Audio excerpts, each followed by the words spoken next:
Labing karaan nga nagbarog nga neoclassical building formal ng gitugyan ngadto sa Sugbo Chinese Heritage Museum aron maoy depository diin tipigan ang kasaysayan sa Chinese community dinhi sa Sugbo. Siluan Mirundina sa report. Gitukod ang Gutiawco Building sa mga Chinese immigrant niadtong tuig 1914. Gi-restore kini aron mapalig-on ug mapabalik ang orihinal nga disenyo niini. Giila sa Chinese community ang Gutiawco Building nga usa na ka artifact tungod sa kaabunda sa kasaysayan niini.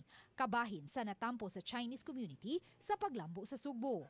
Gideklarar ang Gutiawco Building sa konseho sa dakbayan sa Sugbo isip usa ka heritage site niadtong 2012. Our senior architect made sure that the building still follows the neoclassical design of its time.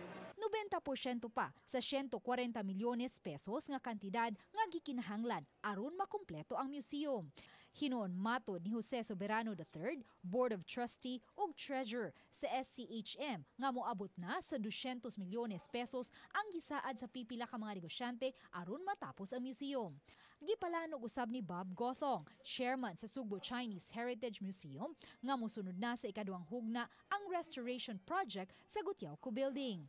Ang Heritage Museum mauunyay dapit diin ang bag-ong mga tubo nga mga Chinese, masayod sa kasaysayan ug kultura sa ilang katiguangan. When it comes to changing the existing order, or as how the Germans call it, Zielhits, the belief system of the times. Sa iyang pagpakigpulong, gihulagway sa kanhi presidente o karon kongresista Gloria Macapagal Arroyo nga haom kaayo karon ang pagbukas og Chinese Heritage Museum tungod kay hapitan ng Chinese maayo na kaayong musulti og sinugbuanon. Niini nga paagi may mabisita nga dapit ang mga bag-ong tubo nga Chinese. That he would want to also give a contribution to the propagation of the heritage of the Chinese community here in Cebu. Uban ni June Solon, Luan Mirundina, Balitang Bisdak.